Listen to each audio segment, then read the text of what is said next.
이 말씀이 우리 삶의 표태가 되게 하시고 이 말씀으로 우리가 살 때에 저청성을 향해 나아가는 큰 아버지 하나님 도움이 될 수 있도록 축복해 주시옵소서. 예수님의 이름으로 기도하옵나이다. 아멘. 제가 목소리가 조금 같지요. 제가 며칠 전에 갑자기 밤 2시에 잠이 깨더라고요. 그런 일이 거의 없었는데 뒤척뒤척 하다가 잤는데 어제 또 2시에 딱 깼어요. 그래가지고 내려왔는데 기도하고 목이 갑자기 탁 잠기더라고요. 아까 목사님 찬양도 잠기더라고요. 참 건강 여러분 모두 조심하시기 바랍니다. 육체가 강건한 것도 굉장히 필요해요. 열심히 운동하시고 승리하는 마무리하는 귀한 한 해가 되기를 바랍니다. 성탄절 하면은 여러분 무엇이 생각나십니까? 저는 어릴 때부터 신앙생활을 하였던지라 이 성탄절이 주는 기쁨을 누구보다도 잘 압니다. 특히나 저는 당시 시골에서 살았는데 한 유전줄학교가 그때도 한 100여 명이 넘었어요. 그리고 크리스마스 때가 되면 한 달 전부터 행사 준비에 바쁘고 모든 것이 기뻤습니다. 그 중에 가장 인상 깊은 일은 크리스마스 당일날 새곡송 부르면서 그 동네마다 돌아다니면서 성탄 축가송을 부르는 기억이 납니다. 그래서 그때마다 각 가정은 준비한 맞는 음식을 내주면 그걸 가지고 교회 돌아옵니다. 그래서 주일날은 큰 잔치가 벌어집니다. 눈에 선하지요. 그러나 이 모든 즐거움보다 정말 우리 그리스도인들이 성탄절에 정말 기억할 점이 무엇인가? 그것은 이 예수님이 이 땅에 어떤 분으로 탄생하였는가? 이것을 한번 새겨보는 시간이 아니겠습니까? 우리 예수님이 이 땅에 오신 것은 두 가지라고 했습니다. 첫째는 만백성의 구주로 오셨음을 성경은 말합니다. 누가복음 2장 11절에 오늘날 다윗의 동네에 너희를 위하여 구주가 나셨으니 곧 그리스도 주시라. Today in the town of David a Savior has been born to you. He is Christ the Lord. 둘째는 만백성의 왕으로 탄생하실 거예요. 오늘 보면 2절이 맞았습니다. 동방 박사들이 유대인의 왕으로 하시니까 어디 계시뇨? 우리가 동방에서 그 별을 보고 그에게 경배하러 오노라 이렇게 외치고 있습니다. 저 예수님은 만왕의 왕으로 오셨음을 단적으로 보여준 것입니다. 저는 이와 관련하여 오늘은 이 만왕의 왕으로 오신 의미가 무엇을 의미하는가 세 가지 면에서 여러분과 함께 말씀을 나누고자 합니다. 먼저 우리가 성경을 통해서 알 수 있는 가장 큰 비밀은 예수님은 이 땅에 왕으로 탄생하셨고 왕으로 사신 분이시고 또 왕으로 승천하셨고 또 왕으로 다시 이 땅에 기원하신 분이라는 사실이에요. 예수님이 왕이심으로 이 땅에 오실 분이라는 사실은 예수님이 이 땅에 탄생하기 수백 년 전 이사야 선지자를 통해서 말씀하셨습니다. 이는 아이가 우리에게 낳고 한 아들을 우리에게 주신 바 되었는데 그 어깨에는 정사를 메었고 그 이름은 기모자라 모사라 정능하신 하나님이라 영존하신 아버지라 평강의 왕이라 할 것이 여기에 평강의 왕이라 할 것이 여기 주목하시기 바랍니다. 이 땅 위에 평화를 실현하기 위해 오신 예수님에 대한 가장 놀라운 소식이 옳습니다. 그래야 당시의 한밤중에 양떼를 지키는 목자들에게 들려진 천사의 목소리가 이것입니다. 천사가 이르되 무수고 말라 온 백성에게 미칠 큰 기쁨의 좋은 소식을 너희에게 전하노라. 오늘날 다윗의 동네에 너희를 위하여 구주가 나셨으니 곧 그리스도 주시라. 이렇게 외칠 때에 홀연히 허다한 천군이 그 천사와 함께 하나님을 찬송하여 이르되 지극히 높은 곳에서는 하나님께 영광이요 땅에서는 기뻐하심을 입은 사람들 중에 평화라다. 이 평화란 말이 또 나오죠. 우리 예수가 무엇으로 오셨다고요? 이 땅에 평화를 실어넣어 오신 만왕의 왕이시다. 성경 거듭해서 말씀하고 있다는 사실입니다. 자, 그렇다면 여기서 평화의 왕은 이 세상에 무엇을 갖다 줬는가? 한마디로 온 세상에 큰 충격을 갖다 줘버렸어요.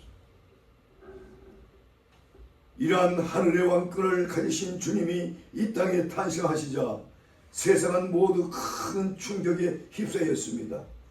특별히 당시 세상 왕권을 가졌던 헤롯 왕에게는 견딜 수 없는 충격으로 다가왔습니다. 오늘 보면 3절에 이 사실을 이렇게 기록했지요. 헤롯 왕과 온 예루살렘이 듣고 소동한지라 하고 있습니다. When King Herod he was disturbed and all Jerusalem with him. 온 예루살렘이 왕을 위해서 모두가 큰 충격에 빠졌더라는 말씀. 왜 충격에 빠졌습니까? 진짜 왕이 태어났기 때문에. 진짜.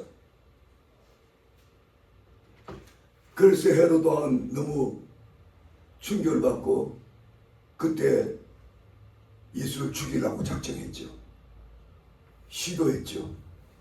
그러나 실패하고 버리고 맙니다. 그런데 우리가 여기서 더욱 주목받을 것은 예수님 자신이 이 땅에 왕으로 오셨을 뿐 아니라 또 왕권을 갖고 사셨다. 여기에 집중하시기 바랍니다.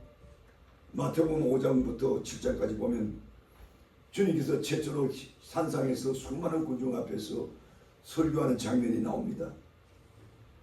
이 설교 말씀 말미에 군중들에게 이런 반응을 소개해 줍니다.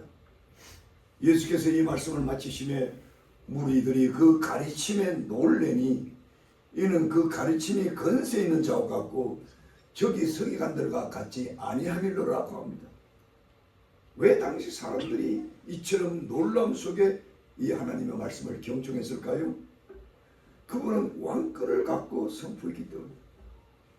그는 하늘의 왕권을 갖고 이 땅에 오셔서 말씀을 선포했기 때문에 수많은 사람들에게 충격을 주었고 존경과 충성을 불러왔습니다. 그분은 왕권을 갖고 이 땅에 오셨기 때문에 제자들에게는 절대 복종과 헌신을 요구하셨습니다.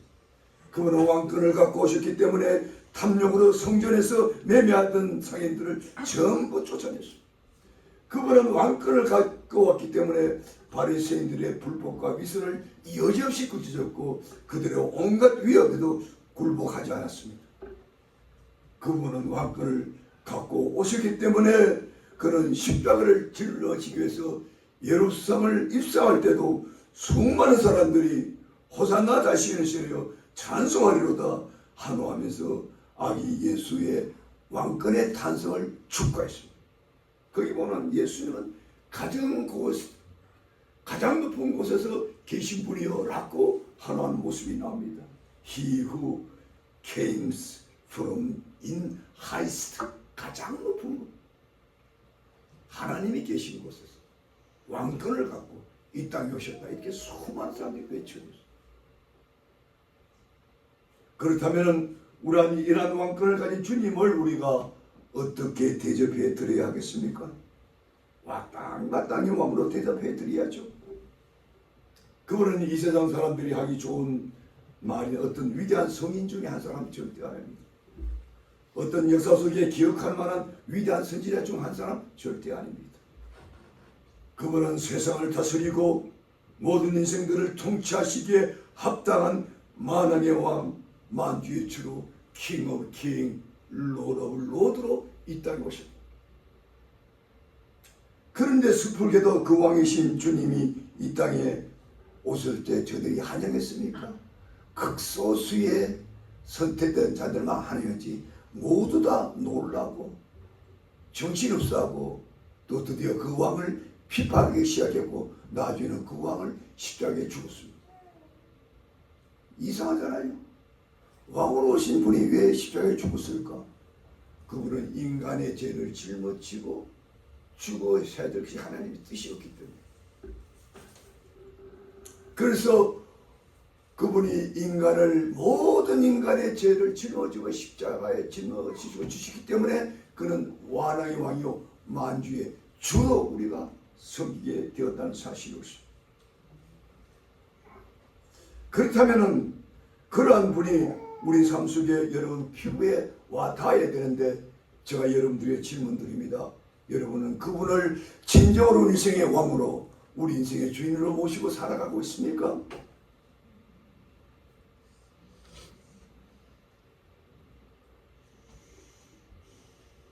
우리가 지금 서해야 할 왕은 지금 어디 계시고, 2000년 전에 동방박사들이 유대인으로 왕으로 날 자가 어디 있냐 찾았듯이 여러분들이 그 왕을 지금 찾았습니까? 여러분 혹시 여러분들의 인생의 주인이라고 누구라 주인이라고 여기십니까? 여러분 자신입니까? 대부분 사람들이 내 인생의 주인은 나라고 믿죠. 천만의 말씀. 그는 마귀가 갖다 준 속임수입니다. 우리 인생의 주인은 오직 예수 그리스도 한 분뿐일 수밖에 없고 완왕의 왕이신 예수 그리스도일 밖에 없는 것입니다. 그러므로 여러분들은 진정으로 이 절기에 진정한 그리스도의 삶을 살기를 원한다면 우리 그분을 만왕의 왕으로 대접해 드려야 될 뿐 아니라 그분을 진정으로 만왕의 왕으로 내 마음속에 주인으로 모시고 살아야 돼요. 또 그분과 함께 만왕의 왕으로 섬기며 살아야 되는 것이 반드시 우리 그리스도인들이 걸어갈 길임을 먼저 믿으시기를 바랍니다. 그러므로 저는 이 시간 우리 성도들이 이 예수 그리스도는 가령 이 땅에 왕으로 오셨고 이 땅에 우리 가운데 왕으로 사신 분임을 먼저 믿기를 축원해 드린다는 사실이 있습니다. 그분은 1차적으로 우리 믿는 자들의 마음의 주인으로 왕으로 자정해 있음을 믿어야 됩니다. 저는 오늘날 그리스도인들을 보면 가짜 그리스도인들이 너무 많아요. 뭘 보고 아냐면요, 그 사람들의 심령에 예수를 정말로 나의 구세주로 모셔 있는가 이걸 보면 돼요. 아이 목사님, 나는 교회 생활을 얼마나 오래 했는데요. 나는 적어도 10년 이상 했답니다. 나는 교회에 직분도 얻었답니다. 그런데 가만 보면 지 인생의 주인이 자기란 말이에요. 예수님의 주인이 아니에요.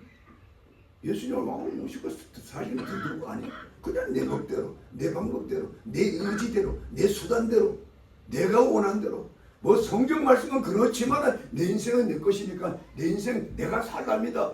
이래 사는 분들이 우리 가운데 얼마나 많습니까? 그래서 살면서도 교회 오면 또 예수 잘 믿다가 착각하는 거예요. 그 절대로 그리 믿을 사람. 여러분 이 양 예수를 믿을 바에 처음부터 제대로 바르게 올바르게 믿어야 돼요. 그게 참 그리스도인의 길이라는 것이죠.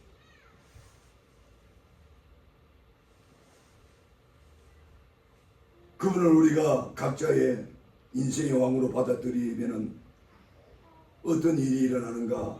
요한복음 1장 21절에 영접하는 자, 그 이름을 믿는 자에게는 하나님의 자녀가 되는 건설을 주었으니 비로소 여러분과 내가 하나님의 자녀가 되는 건설을 하게 되는 믿습니까? 네. 여러분 이 세상에 어떤 건설가 가장 큽니까? 야, 대통령 아들쯤 되면 대단한 건설 아닙니까? 그런데 그 건설과 비교할 수가 있나요? 우리는 하나님의 자녀의 건설을 그 건설을 누릴 수 있어야 되고 그 건설을 기뻐했을 때고 마음껏 행사도 할 수가 있어요. 근데 우리 그리스도인이라 하면서 그냥 뒤로 이렇게 빠져가지고 힘없이 다니고 맥없이 다니고 뭐 불평 불만 많고 한숨이 많고 걱정 의심이 태산이고 여러 가지 살아서 되겠습니까? 우리는 왕권을 가진 분의 참 하나님의 자녀의 건설을 가지고 있는데 당당한 건설을 하고 뿐만 아니라 그분은 오늘 저와 여러분이 함께 드리는 예배 가운데 즉 예배하는 성도들의 무리 가운데 왕으로 자정해 계심을 믿습니까? 바로 이 성도들의 무리 가운데 주님은 오늘도 우리를 다스리고 계시며 그 다스림을 받는 바로 이 자리가 천국임을 여러분 믿습니까? 우리 예수께서 분명히 말씀합니다. 천국은 여기 있다 저기 있다 할 것이 아니요 너희 가운데 있느라. 이 너희 가운데만 어몽유란 뜻이. 너희 무리 가운데, 지금은 같이 예배드리는 무리 가운데 우리 예수님은 왕으로 성경을 쳐서 영으로 자정케 계십니다. 지금 이 시간 자정했음을 믿으시면 아멘 하시기 바랍니다. 그걸 믿으는 성경을 올바르게 믿어야 돼. 그래 참된 그리스도입니다. 그러므로 왕은, 우리의 왕은 저 먼데 계신 분이 아님을 믿으시기 바랍니다. 주님은 저 어디 아득한 먼 나라에 따로 계신 분이 아니에요. 그 왕 되신 예수님은 어느 지역이란 장벽에 갇혀 계시지도 않아요. 그분은 인종의 장벽도 허물어 버리셨고, 그분은 여러분의 출신이나 가문이나 피부색이나 그 어떤 인종의 장벽을 넘어서 그분의 통치를 갈망하는 모든 성도들의 무리 가운데 계심을 믿으시기를 바라는 겁니다. 그러므로 이 자리가 여러분 생애에 가장 소중하고 귀한 자리임을 믿으시기 바랍니다. 아멘. 여러분, 이 자리가 가장 귀한 거예요. 왜? 이 자리에 주님 와 계십니다. 왕으로 계십니다. 그 건세 안에 내가 아들의 건세를 누릴 수 있는 것입니까? 이보다 더 대단한 장소 여러분 이 세상에 있습니까? 여러분 오늘날 뭐 K-팝이다 해가지고 뭐 그 공연하면 수만 명만 저번에도 아주 미쳐버려. 여러분 그거 가서 뭐 얻는다고? 뭐 삐뚤삐뚤 춤에 춤추고 그거 뭐가 거기서 뭘 얻는다고 그래서? 세상적인 기쁨? 세상적인 만족? 희노, 애락? 여러분 그런 차원 낮은 삶을 여러분들 살아서는 안 돼요. 그런데 참으로 가슴 아픈 일은 이 지구촌의 수억의 사람들이 아직도 아기 예수를 왕으로 모시지 않고 사는 분들이 허다하다. 예수님을 왕으로 모시는커녕 아예 그분의 통치 자체를 거부하고 사는 우리들이 얼마나 많습니까? 왜 이런 현상이 발생할까요? 인간에게 타락된 심리 때문입니다. 로마서 1장 28절에 보면 또한 저희가 마음에 하나님을 두기를 싫어하며 아담과 이브가 사단에게 속아서 하나님을 배역하고 하나님을 떠난 이후에 인간의 마음 깊은 곳에 이 사탄은 끊임없이 하나님을 싫어하는 심리를 부여해요. 그래가지고 하나님이 싫은 거예요. 하나님께서 이기도 하지 말라는 거예요. 듣기도 싫다는 거예요. 말하기도 싫다는 거예요. 이것이 인간의 타락된 인간의 심리에서 나옵니다. 마귀가 끊임없이 심어주는 심리인 거예요. 여러분 눈에 마귀가 안 보이니까 어디인가 모르지. 지금 여러분들이 계시는 이 하나님의 물이 바뀌면 다 사탄이 지배하는 것이. 다 지배하는 것이.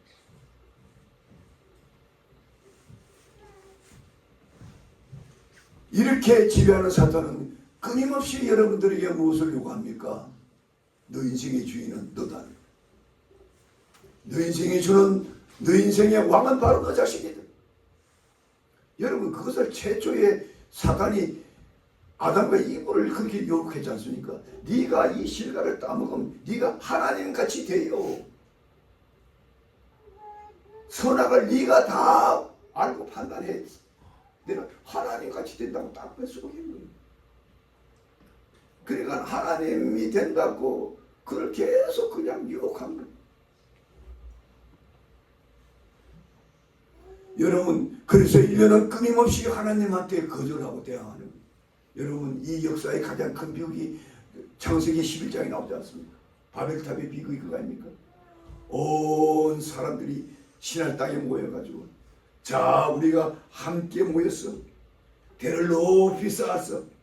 저 하늘에 닿게 하여 우리가 하나님처럼 되어서 온 지면에 흩어짐을 면하다 이렇게 쌓아올렸는데 하나님께서 여지없이 그냥 무너뜨리지 않습니까?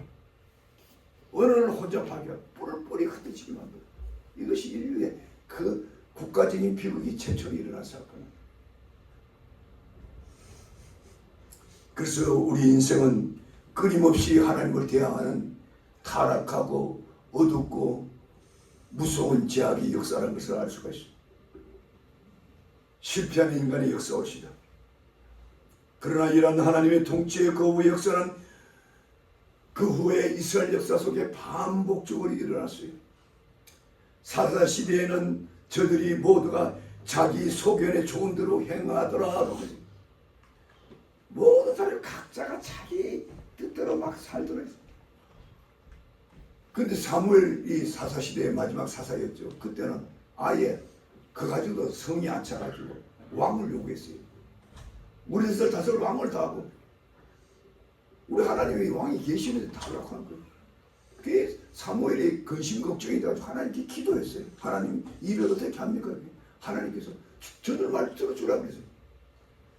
저들이 너를 미워해서 아니라 나를 미워해서 저렇게 한다. 주라는 거예요. 주고 난 뒤에 저들 결과가 어떻게 되나 너들 보라는 거예요. 그래서 저들은 왕을 구했고 그들의 왕이 그들을 다스리기 시작했어요. 그래서 인류의 역사는 인간을 다스리는 통치 역사입니다. 여러분, 인간을 다스리는 통치 역사 여러분들 어디 행복이 있습니까? 희망이 있습니까? 거기 무슨 살 길이 있습니까? 뭐 그런 국가는 저 이슬람이나 뭐 공산국가나 그렇죠. 우리 민주국가는 그렇지 않습니까? 민주국가에 통치하는 대통령이 여러분들을 행복하게 합니까? 갈수록 오늘날 빈부격차가 왜 이렇게 심합니까? 왜 이렇게 수많은 사람이 고통중에서 합니까? 정치하는 임금들이 저것대로 하니까 뭐 심심하면 돈을 찍어내가지고 말이야. 그냥 백성들을 그냥 사탕 발림해놓고는 말이야. 전부 가난비계로 몰아가고. 이 성경에 다 나와요. 뭐 제가 설교한다고 이런 소리 말씀하는 겁니다. 성경에 있는 걸 다 가져가 얘기 드리는 얼마나 인간을 비극으로 몰아가는지 세상의 왕들이요 통치자들이 얼마나 아십니까? 그래서 우리의 싸움은 혈과 육에 대한 싸움이 아니요 정세와 건세와 이 건세에 대한 싸움이라서 어디에 있는 세력과 악의 영들이라 그들을 통치하는 것이 바로 사탄의 건세이기 때문에 우리가 그들을 안 믿고 우리 하나님을 믿는 거예요. 여러분 이 세상은요 뭘 요구합니까? 끊임없는 영웅을 요구해요. 자기들이 영웅을 만들어 놓고 그 영웅을 섬기고 그 영웅한테 복종하는 노예같이 살아요. 그러다가 나도 영웅이 자기들 말 잘 안 들으면 그냥 여전히 패퇴시켜. 이게 인류 역사가 그래야 됩니다. 반복해서 가장 민주주의 국가도요 조금만 뭐 대통령이 마음 안 들면 그냥 들러버려. 이게 인류 역사예요. 우리가 왕을 잘못 뽑았기 때문에 그런 거예요. 하나님이 통치하도록 내버려뒀으면 이런 일이 일어나는 거예요. 인류가 타락했기 때문에 그렇게 흘러간 거예요. 그리고 우리는 이 시대에 우리 자신을 자주 돌아봐야 합니다.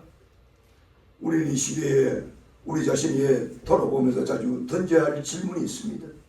그것은 지금 내 삶의 왕권은 누가 갖고 있는가? 지금 여러분 자신이 물어보세요. 우리 주님이신가 나 자신인가 물어보세요. 두 번째로 그 옛날 이 땅의 왕으로 보여주었던 그 주님은 지금 과연 어디 계시는가 물어보세요. 그분이 과연 내 안에 자정해 계시는가? 아니면 나 자신이 그 자리를 찬탈해가지고 내 자신이 주인으로 있는가? 여러분 스스로 물어보시기 바랍니다.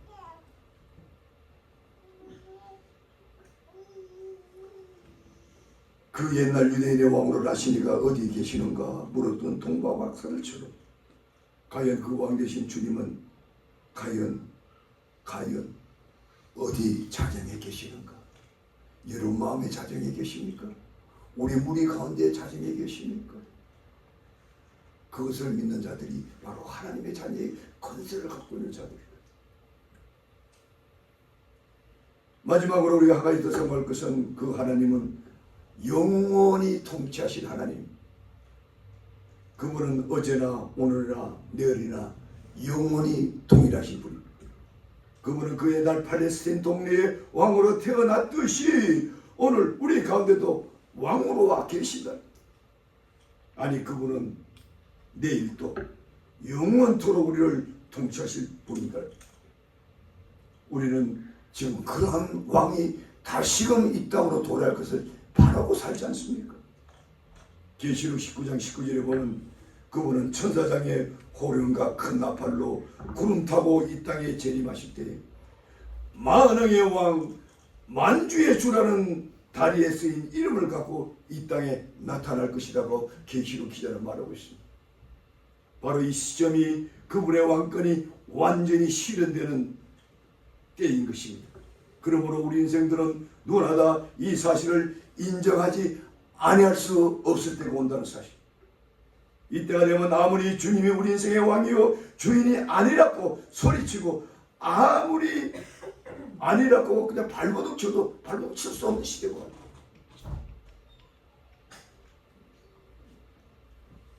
계시록에 보면은 세상 타락한 왕들이 왕의 강림이 들어와가지고 바위어 나를 가리라. 그래서 악을 막 쓰는 장면이 계시록에 나옵니다. 앞으로 이런 장면을 곧 볼 겁니다. 베드로후서 3장 4절에 보면 주의 강림하신다는 약속이 있는데 조상들이 자누부터 만물이 처음 창조할 때와 같이 그냥 있지 아니하냐. 그러나 이것을 사람들이 부인한다는 거예요. 그러나 베드로후서 3장 10절은 뭐라고 말씀합니까? 하늘과 땅은 심판과 멸망의 날까지 보존하여 두신 것이라. 그래서요, 애써 하나님을 부인하고 외면하는 사람들의 운명은 베드로후서 2장에 기록되어 있어요. 거기 보면 이런 말씀입니다. 육체를 따라 더러운 종욕 가운데 행하며 이를 멸시하는 자들에게 하나의 왕권을 무시한 자들이에요. 특별히 형별하실 줄 아노라. 그때는 심판의 주요 영원히 통치할 주가 오기 때문에 여러분과 나는 하나님께서 아들의 건설을 마음껏 영원토록 누리도록 이끄시지만은 하나님을 끝까지 거부한 백성들은 영원한 지옥 형별에 사탄의 굴레 안에 빠지도록. 이 성경 굉장히 심플합니다. 단순합니다. 뭐 복잡하지 않아요. 뭐 학문적으로 그렇게 이해하면 뭐 박사는 이해할 거 이런 게 아니에요. 국민학교 안 나도 다 이해할 수 있는 거예요. 왜? 명백하니까. 명백한 진리니까. 그렇다면 이러한 영광스러운 잔치에 참여하려면 우리는 어떤 자세로 신앙생활합니까? 두 가지입니다. 강짜리 소개하고 마치겠습니다. 경배하는 삶으로 그분을 섬겨야 합니다. 오늘 보면 2절 하반절에 유대인으로 왕으로 찾던 동방 박사들이 분명히 이렇게 표현합니다. 우리가 동방에서 보혈을 보고 그에게 경배하러 왔노라. 이 경배라는 월십입니다. 우리가 하나님을, 우리 예수님을 정말로 왕으로 대우한다면 그 대우하는 모습을 가장 정확히 나타낼 자리가 무슨 자리입니까? 바로 예배하는 자리죠. 예배가 뭡니까? 왕께 경배하는 자리 아닙니까? 왕이여 당신이 우리의 주인입니다. 당신이야말로 내 인생의 인도자입니다. 당신이야말로 만왕의 왕입니다 하고 끊임없이 고백하고 찬양 드리는 것이 바로 예배 현장 아닙니까? 이걸 못하면 그리스도인이 아니죠. 아니죠. 계시록 19장 4절 5절 보면 또 24장로와 네 생물이 엎드려 보좌에 앉으신 하나님께 경배하여 가로되 아멘 할렐루야 하니 보좌에서 음성이 나서 가로되 하나님의 종들 곧 그를 경외하는 너희들아 물은 대수하고다 우리 하나님께 찬송하라 하더라. 이렇게 우리 하나님은요, 우리가 이 땅에 있을 동안도 찬양 드려야 되지만 저 천국에 가서 또 영원토록 찬양 받으실 분이 바로 한 분 하나님 예수 그리스도라는 사실. 우리 과거의 믿음의 선배들이 가끔 천국 갔다 왔다는 얘기 많이 합니다. 그런 꿈도 꿨다고 천국을 아름답게 그리고 뭐 어떤 사람은 참 맑은 물에 막 황금 깃바닥이고 뭐 온갖 설명을 다 합니다. 풍요롭고 멀고 풍부하고 기쁘고. 여러분 우리가 안 가봐서 모르죠.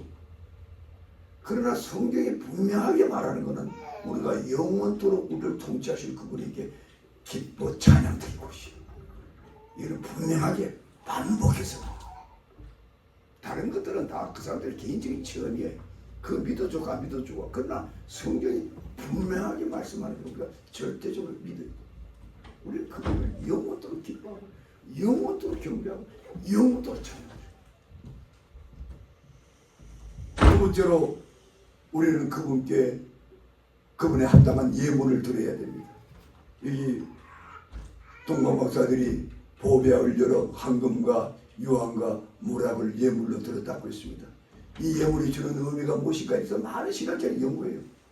또 이 시간 그걸 다 설명드릴 수 없어요. 시간이 없기 때문에.